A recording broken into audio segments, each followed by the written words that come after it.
कृपया चैनल को सब्सक्राइब करें। धन्यवाद। ओम श्री विष्णुवे नमः। ओम श्री बृहस्पति नमः। मित्रों, सनातन धर्म में बृहस्पतिवार का दिन भगवान विष्णु को समर्पित होता है। कहते हैं कि जो भी व्यक्ति हर बृहस्पतिवार को भगवान विष्णु की पूजा करता है और बृहस्पति देव की कथा सुनता है, बृहस्पति देव और भगवान विष्णु जी की कृपा से उनकी सभी परेशानियां दूर हो जाती हैं। गुरुवार को बृहस्पति देव की पूजा करने और कथा का श्रवण करने से धन, विद्या, मान सम्मान, प्रतिष्ठा और कई अन्य मनोवांछित फलों की प्राप्ति होती है। तो चलिए मित्रों, प्रभु श्री लक्ष्मी नारायण जी के चरण कमलों का ध्यान करते हुए सुनते हैं अथ श्री बृहस्पति देव की व्रत कथा। मित्रों, प्राचीन समय की बात है। एक नगर में प्रतापी और दानी राजा रहा करता था। वह सदा ही गरीबों, ब्राह्मणों, दीन दुखियों की सहायता करता था। पर राजा की यह बात उसकी रानी को अच्छी नहीं लगती थी। वह न तो गरीबों को दान देती, न ही भगवान का पूजन करती थी और राजा को भी दान देने से मना किया करती थी। एक दिन राजा शिकार खेलने वन को गए हुए थे तो रानी महल में अकेली रह गई। उसी समय बृहस्पति देव साधु वेश में राजा के महल में भिक्षा के लिए गए और भिक्षा मांगी। परंतु रानी ने भिक्षा देने से इनकार कर दिया और कहा, हे साधु महाराज, मैं तो इस दान पुण्य से तंग आ गई हूँ। मेरे पति इन गरीबों पर सारा धन लुटाते रहते हैं, इसलिए मेरी तो यही इच्छा है कि हमारा धन नष्ट हो जाए। फिर न रहेगा बांस, न बजेगी बांसुरी, न हमारे पास धन होगा और न ही मेरे पति दान पुण्य करेंगे। रानी की बात सुनकर साधु ने कहा, हे देवी, तुम तो बड़ी विचित्र हो। धन और संतान तो सभी चाहते हैं, पुत्र और लक्ष्मी तो पापी के घर भी होने चाहिए। यदि तुम्हारे पास अधिक धन है तो भूखों को भोजन दो, प्यासों के लिए प्याऊ बनवाओ, मुसाफिरों के लिए धर्मशालाएं खुलवाओ। जो निर्धन अपनी कुंवारी कन्याओं का विवाह नहीं कर सकते उनका विवाह करा दो। जो जीव जंतु भूखे हैं उन्हें भोजन दो। ऐसे और कई काम हैं जिनको करने से तुम्हारा यश लोक परलोक में फैलेगा। तुम्हारा यह धन दान पुण्य से जुड़कर और बढ़ेगा। परंतु रानी पर साधु के उपदेश का कोई प्रभाव न पड़ा। वह बोली, महाराज, आप मुझे कुछ ना समझाएं। मैं ऐसा धन नहीं चाहती जो हर जगह बांटती फिरूं। साधु ने उत्तर दिया, यदि तुम्हारी ऐसी ही इच्छा है तो तथास्तु। तुम ऐसा करना कि बृहस्पतिवार को घर लीपना, इसके बाद पीली मिट्टी से अपना सिर धोकर स्नान करना, भट्टी चढ़ाकर कपड़े धोना। ऐसा करने से आपका सारा धन नष्ट हो जाएगा। इतना कहकर वह साधु महाराज वहां से अंतर्ध्यान हो गए। साधु के अनुसार कई बातों को पूरा करते हुए रानी को केवल 3 बृहस्पतिवार ही बीते थे कि उसकी समस्त धन संपत्ति नष्ट हो गई। भोजन के लिए राजा का परिवार तरसने लगा। तब एक दिन राजा ने रानी से बोला कि हे रानी, तुम यहीं रहो, मैं दूसरे देश को जाता हूँ, क्योंकि यहाँ पर सभी लोग मुझे जानते हैं, इसलिए मैं कोई छोटा कार्य नहीं कर सकता। ऐसा कहकर राजा परदेश चला गया। वहां वह जंगल से लकड़ी काट कर लाता और शहर में बेचता। इस तरह वह अपना जीवन व्यतीत करने लगा। इधर राजा के परदेश जाते ही रानी और दासी दुखी रहने लगी। एक बार जब रानी और दासी को 7 दिन तक बिना भोजन के रहना पड़ा तो रानी ने अपनी दासी से कहा, हे दासी, पास ही के नगर में मेरी बहन रहती है। वह बड़ी धनवान है। तू उसके पास जा और कुछ ले आ ताकि थोड़ी बहुत गुजर बसर हो जाए। दासी रानी की बहन के पास गई। उस दिन गुरुवार था और रानी की बहन उस समय बृहस्पतिवार व्रत की कथा सुन रही थी। दासी ने रानी की बहन को अपनी रानी का संदेश दिया, लेकिन रानी की बड़ी बहन ने कथा और पूजा अधूरी होने के कारण कोई उत्तर नहीं दिया। जब दासी को रानी की बहन से कोई उत्तर नहीं मिला तो वह बहुत दुखी हुई और उसे क्रोध भी आया। दासी ने वापस आकर रानी को सारी बात बता दी। दासी की ये सब बातें सुनकर रानी ने खुद को और अपने भाग्य को कोसना शुरू कर दिया। उधर रानी की बहन ने सोचा कि मेरी बहन की दासी आई थी, परंतु मैं उससे नहीं बोली, इससे वह बहुत दुखी हुई होगी। कथा सुनकर और पूजन समाप्त करके वह अपनी बहन के घर आई और कहने लगी, हे बहन, मैं बृहस्पतिवार का व्रत कर रही थी। तुम्हारी दासी मेरे घर आई थी, परंतु जब तक कथा होती है तब तक न तो उठते हैं और न ही बोलते हैं, इसलिए मैं नहीं बोली। कहो दासी क्यों गई थी? रानी बोली, बहन तुमसे क्या छिपाऊं, हमारे घर में खाने तक को अनाज नहीं है। ऐसा कहते कहते रानी की आंखें भर आई। उसने दासी समेत पिछले 7 दिनों से भूखे रहने तक की बात अपनी बहन को विस्तार पूर्वक सुना दी। रानी की बहन बोली, देखो बहन, भगवान बृहस्पति देव सबकी मनोकामना को पूर्ण करते हैं। देखो, शायद तुम्हारे घर में अनाज रखा हो। पहले तो रानी को विश्वास नहीं हुआ, पर बहन के आग्रह करने पर उसने अपनी दासी को अंदर भेजा तो उसे सचमुच अनाज से भरा एक घड़ा मिल गया। यह देखकर दासी को बड़ी हैरानी हुई। दासी रानी से कहने लगी, हे रानी, जब हमको भोजन नहीं मिलता तो हम व्रत ही तो करते हैं, इसलिए क्यों न इनसे व्रत और कथा की विधि पूछ ली जाए ताकि हम भी व्रत कर सकें। तब रानी ने अपनी बहन से बृहस्पतिवार व्रत के बारे में पूछा। उसकी बहन ने बताया, बृहस्पतिवार के व्रत में चने की दाल और गुड़ से विष्णु भगवान और केले की जड़ में पूजन करें तथा दीपक जलाएं, व्रत कथा सुने और पीला भोजन ही करें। इससे बृहस्पति देव प्रसन्न होते हैं। व्रत और पूजन विधि बताकर रानी की बहन अपने घर को लौट गई। 7 दिन के बाद जब गुरुवार आया तो रानी और दासी ने व्रत रखा। घुड़साल में जाकर चना और गुड़ लेकर आई। फिर उससे केले की जड़ तथा विष्णु भगवान का पूजन किया। अब पीला भोजन कहां से आए, इस बात को लेकर दोनों बहुत दुखी थे। चूंकि उन्होंने व्रत रखा था, इसलिए बृहस्पति देव उनसे प्रसन्न थे। इसलिए वे एक साधारण व्यक्ति का रूप धारण कर 2 थालों में सुंदर पीला भोजन दासी को दे गए। भोजन पाकर दासी प्रसन्न हुई और फिर रानी के साथ मिलकर भोजन ग्रहण किया। उसके बाद वे सभी गुरुवार को व्रत और पूजन करने लगी। बृहस्पति भगवान की कृपा से उनके पास फिर से धन संपत्ति आ गई, परंतु रानी फिर से पहले की तरह आलस्य करने लगी।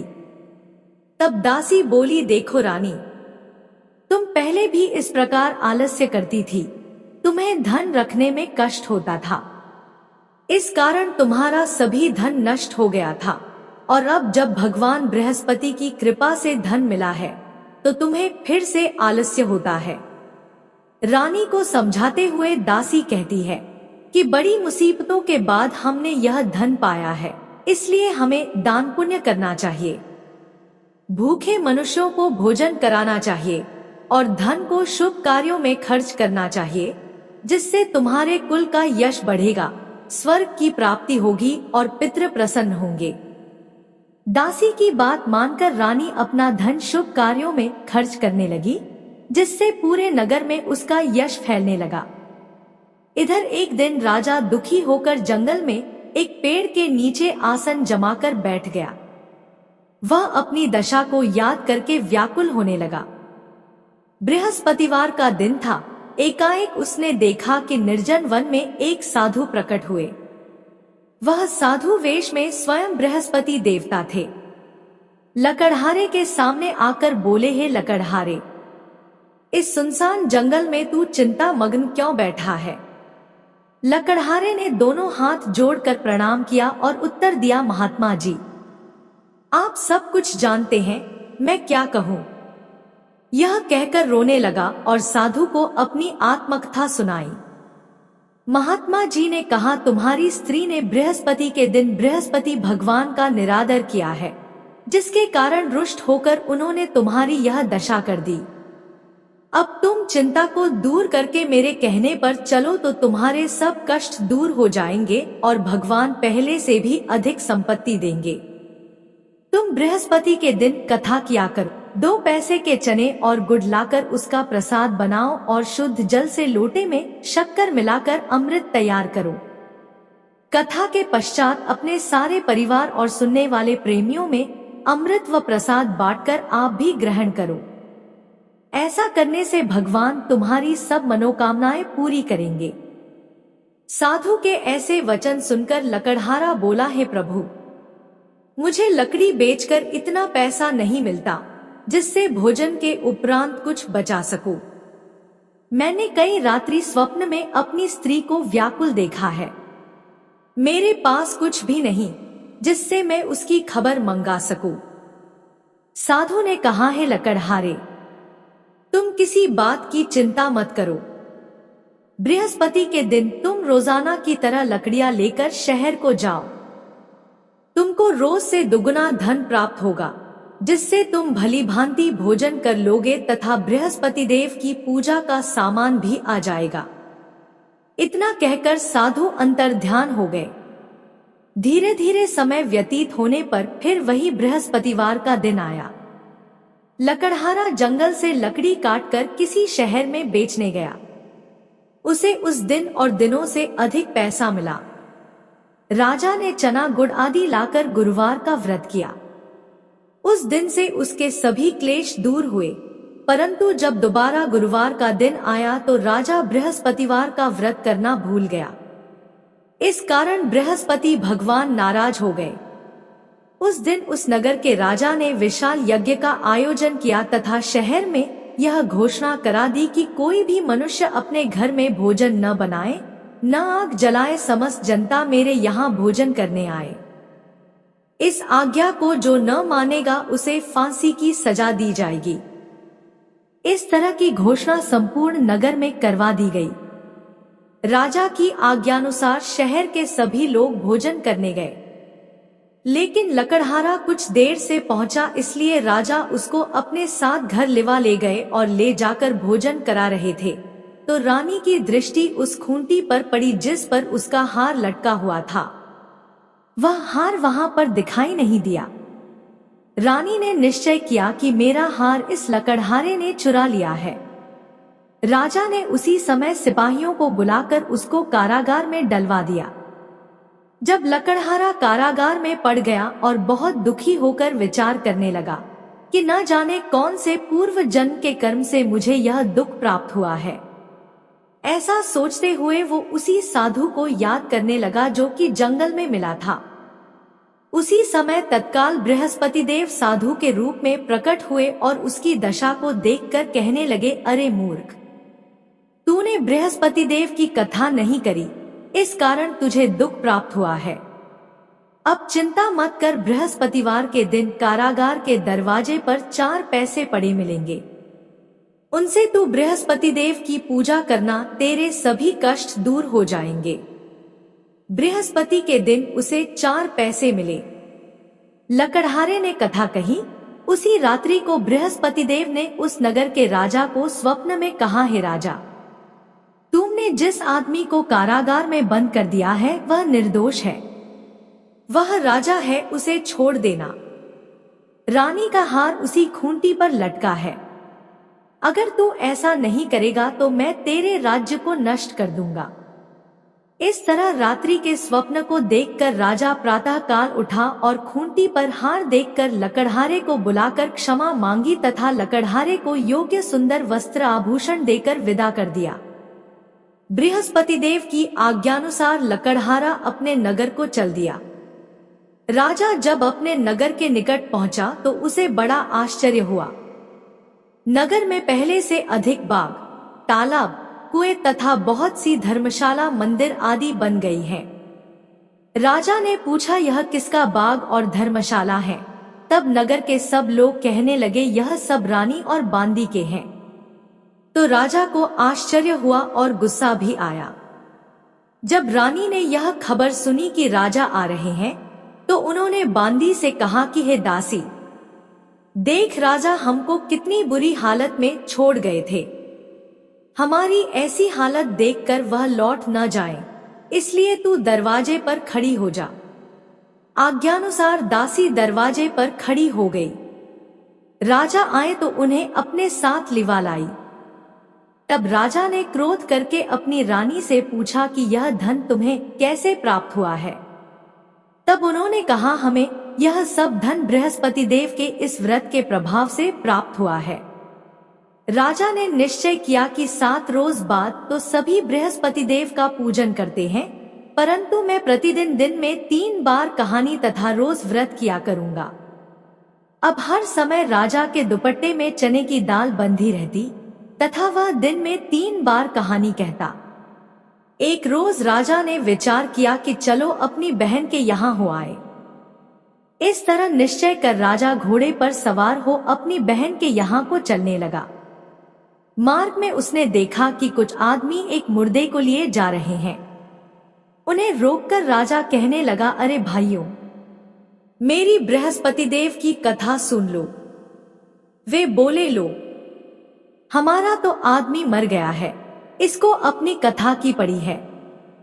परंतु कुछ आदमी बोले, अच्छा कहो, हम तुम्हारी कथा भी सुनेंगे।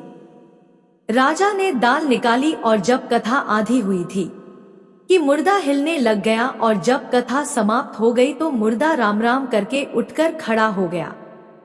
आगे मार्ग में उसे एक किसान खेत में हल चलाता मिला। राजा ने उसे देख और उससे बोले, अरे भैया, तुम मेरी बृहस्पतिवार की कथा सुन लो। किसान बोला, जब तक मैं तेरी कथा सुनूंगा तब तक 4 हरया जोत लूंगा। जा अपनी कथा किसी और को सुनाना। इस तरह राजा आगे चलने लगा। राजा के हटते ही बैल पछाड़ खाकर गिर गए तथा किसान के पेट में बड़ी जोर का दर्द होने लगा। उस समय उसकी माँ रोटी लेकर आई। उसने जब यह देखा तो अपने पुत्र से सब हाल पूछा और बेटे ने सभी हाल कह दिया। तो बुढ़िया दौड़ी दौड़ी उस घुड़सवार के पास गई और उससे बोली कि मैं तेरी कथा सुनूंगी, तू अपनी कथा मेरे खेत पर चलकर ही कहना। राजा ने बुढ़िया के खेत पर जाकर कथा कही, जिसके सुनते ही वह बैल उठ खड़ हुए तथा किसान के पेट का दर्द भी बंद हो गया। अगले दिन राजा अपनी बहन के घर पहुंचा। बहन ने भाई की खूब मेहमानी की। दूसरे रोज प्रातः काल राजा जगा तो वह देखने लगा कि सब लोग भोजन कर रहे हैं। राजा ने अपनी बहन से कहा, ऐसा कोई मनुष्य है जिसने भोजन नहीं किया हो, मेरी बृहस्पतिवार की कथा सुन ले। बहन बोली, है भैया, यह देश ऐसा ही है कि पहले यहाँ लोग भोजन करते हैं, बाद में अन्य काम करते हैं। अगर कोई पड़ोस में हो तो देख आती हूँ, ऐसा कहकर देखने चली गई, परंतु उसे कोई ऐसा व्यक्ति नहीं मिला जिसने भोजन न किया हो। अतः वह एक कुम्हार के घर गई जिसका लड़का बीमार था। उसे मालूम हुआ कि उनके यहाँ 3 रोज से किसी ने भोजन नहीं किया है। रानी ने अपने भाई की कथा सुनने के लिए कुम्हार से कहा, वह तैयार हो गया। राजा ने जाकर बृहस्पतिवार की कथा कही, जिसको सुनकर उसका लड़का ठीक हो गया। अब तो राजा की प्रशंसा होने लगी। एक रोज राजा ने अपनी बहन से कहा कि हे बहन, हम अपने घर को जाएंगे, तुम भी तैयार हो जाओ। राजा की बहन ने अपनी सास से कहा। सास ने कहा, हाँ चली जा, परंतु अपने लड़कों को मत ले जाना, क्योंकि तेरे भाई के कोई औलाद नहीं है। बहन ने अपने भैया से कहा, है भैया, मैं तो चलूंगी पर कोई बालक नहीं जाएगा। राजा बोला, जब कोई बालक नहीं चलेगा तब तुम ही क्या करोगी। बड़े दुखी मन से राजा अपने नगर को लौट आया। राजा ने अपनी रानी से कहा, हम निर्वंशी हैं, हमारा मुंह देखने का धर्म नहीं है और कुछ भोजन आदि नहीं किया। रानी बोली, हे प्रभु, बृहस्पति देव ने हमें सब कुछ दिया है, वह हमें औलाद अवश्य देंगे। उसी रात को बृहस्पति देव ने राजा से स्वप्न में कहा, है राजा उठ, सभी सोच त्याग दे, तेरी रानी गर्भ से है। राजा की यह बात सुनकर बड़ी खुशी हुई। 9वें महीने में उसके गर्भ से एक सुंदर पुत्र पैदा हुआ। तब राजा बोला, हे रानी, स्त्री बिना भोजन के रह सकती है, पर बिना कहे नहीं रह सकती। जब मेरी बहन आए तुम उससे कुछ कहना मत। रानी ने यह सुनकर हाँ कर दिया। जब राजा की बहन ने यह शुभ समाचार सुना तो वह बहुत खुश हुई तथा बधाई लेकर अपने भाई के यहाँ आई। तभी रानी ने कहा, घोड़ा चढ़कर तो नहीं आई, गधा चढ़ी आई है। राजा की बहन बोली, भाभी मैं इस प्रकार न कहती तो तुम्हें औलाद कैसे मिलती। मित्रों, संसार में जो मनुष्य सद्भावना से भगवान जी का पूजन व्रत सच्चे हृदय से करते हैं तो उनकी सभी मनोकामनाएं पूर्ण करते हैं। जैसी सच्ची भावना से रानी और राजा ने उनकी कथा का गुणगान किया तो उनकी सभी इच्छाएं बृहस्पति देव जी ने पूर्ण की थी। इसलिए पूर्ण कथा सुनने के बाद प्रसाद लेकर जाना चाहिए। हृदय से उसका मनन करते हुए जयकारा बोलना चाहिए। बोलो बृहस्पति देव की जय, भगवान विष्णु की जय। अब सुनते हैं दूसरी कथा। प्राचीन काल में एक ब्राह्मण रहता था। वह बहुत निर्धन था। उसके कोई संतान नहीं थी। उसकी स्त्री बहुत मलिनता के साथ रहती थी। वह ना तो स्नान करती और ना ही किसी देवता का पूजन करती। इस सब से ब्राह्मण देवता बड़े दुखी थे। बेचारे बहुत अपनी स्त्री से कुछ कहते थे किंतु उसका कुछ परिणाम न निकला। भगवान की कृपा से ब्राह्मण की स्त्री को कन्या रूपी रत्न पैदा हुआ। कन्या बड़ी होने पर प्रातः स्नान करके विष्णु भगवान का जाप व बृहस्पतिवार का व्रत करने लगी। अपने पूजन पाठ को समाप्त करके विद्यालय जाती तो अपनी मुट्ठी में जौ भर के ले जाती और पाठशाला के मार्ग में डालती जाती। तब ये जौ स्वर्ण के हो जाते तो लौटते समय उनको बीन कर घर ले आती थी। एक दिन वह बालिका सूप में उस सोने के जौ को फटक कर साफ कर रही थी कि उसके पिता ने देख लिया और कहा, हे बेटी, सोने के जौ के लिए सोने का सूप होना चाहिए। दूसरे दिन बृहस्पतिवार था। इस कन्या ने व्रत रखा और बृहस्पति देव से प्रार्थना करके कहा, मैंने आपकी पूजा सच्चे मन से की हो तो मेरे लिए सोने का सूप दे दो। बृहस्पति देव ने उसकी प्रार्थना स्वीकार कर ली। रोजाना की तरह वह कन्या जौ फैलाती हुई जाने लगी। जब लौटकर जौ बीन रही थी तो बृहस्पति देव की कृपा से सोने का सूप मिला। उसे वह घर ले आई और उसमें जौ साफ करने लगी, परंतु उसकी माँ का वही ढंग रहा। एक दिन की बात है कि वह कन्या सोने के सूप में जौ साफ कर रही थी। उस समय उस शहर का राजपुत्र वहां से होकर निकला।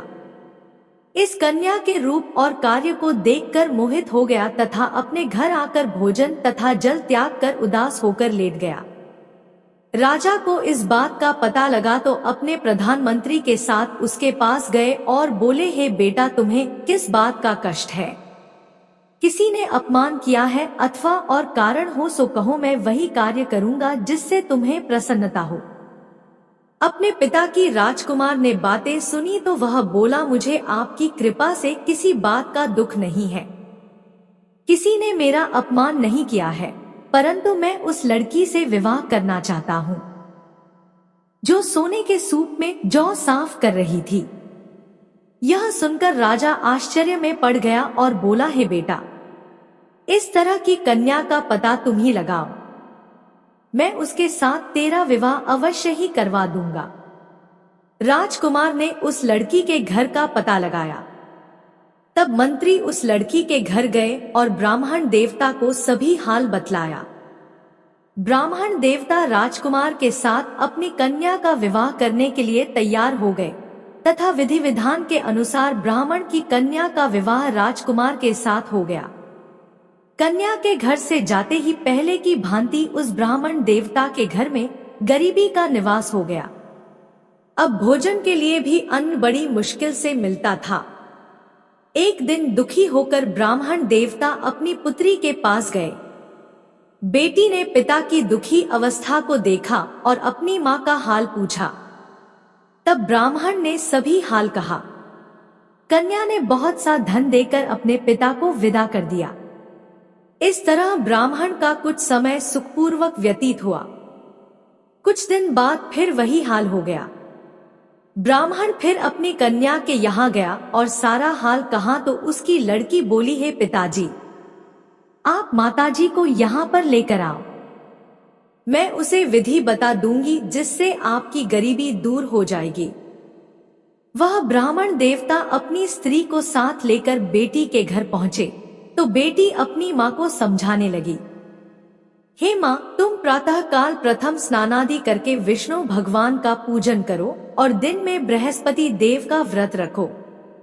ऐसा करोगी तो तुम्हारी सब दरिद्रता दूर हो जाएगी। परंतु उसकी मां ने एक भी बात नहीं मानी और प्रातः काल उठकर अपनी पुत्री के बच्चों की जूठन को खा लिया। इससे उसकी पुत्री को भी बहुत गुस्सा आया और रात को कोठरी से सारा सामान निकालकर अपनी मां को उसमें बंद कर दिया। प्रातः काल उसे कोठरी से निकाला तथा स्नानादि करा के पाठ करवाया तो उसकी मां की बुद्धि ठीक हो गई और फिर उसकी मां प्रत्येक बृहस्पतिवार को व्रत रखने लगी। इस व्रत के प्रभाव से उसके माँ बाप बहुत ही धनवान और पुत्रवान हो गए और बृहस्पति जी के प्रभाव से इस लोक के सुख भोग कर स्वर्ग को प्राप्त हुए। तो बोलो विष्णु भगवान की जय, बृहस्पति देव की जय।